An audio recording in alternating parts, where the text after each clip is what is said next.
School വെക്കേഷനൊക്കെ ആയതുകൊണ്ട് വിശപ്പിൻ്റെ അസുഖമുള്ള ഒരുപാട് കുട്ടികൾ നമ്മളെല്ലാവരും വീട്ടിലുണ്ടാവും അല്ലേ. അപ്പോൾ അവർക്കൊക്കെ വേണ്ടിയിട്ടുള്ള റെസിപ്പിയാണ് ഇന്ന് ഞാൻ കൊണ്ടുവന്നിട്ടുള്ളത്. വളരെ സിമ്പിളാണ്, ഈസിയാണ്. അതുപോലെ തന്നെ നമ്മൾ ബേക്കറിയിൽ നിന്ന് വാങ്ങുന്നതിനേക്കാൾ എത്രയോ നല്ലതാണ് നമ്മൾ തന്നെ പ്രിപ്പയർ ചെയ്ത് കൊടുക്കുന്നത്.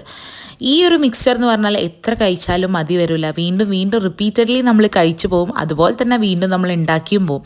അപ്പോൾ ആദ്യം തന്നെ അതിന് വേണ്ടിയിട്ട് ഒരു അടി കട്ടിയുള്ള ഒരു പാത്രം എടുക്കുക. അതിലേക്ക് വെളിച്ചെണ്ണ ആഡ് ചെയ്ത് കൊടുക്കുക.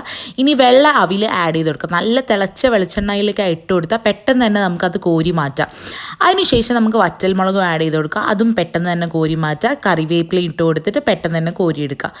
ഇനി ഇതിലേക്ക് നമുക്ക് ഇതൊന്ന് സ്ട്രെയിൻ ചെയ്ത ഓയിലൊക്കെ പോയ ശേഷം നമുക്ക് വേറൊരു പാത്രത്തിലേക്ക് മാറ്റിയിട്ട് അതിലേക്ക് പൊട്ടുകടല അല്ലെങ്കിൽ പരിപ്പ് കടല ആഡ് ചെയ്ത് കൊടുക്കുക. ഉപ്പ്, അതുപോലെ കാശ്മീരി ചില്ലി പൗഡർ ആഡ് ചെയ്തിട്ട് നന്നായിട്ട് ക്ലോസ് ചെയ്തിട്ട് നന്നായിട്ട് ഷേക്ക് ചെയ്തെടുക്കുക.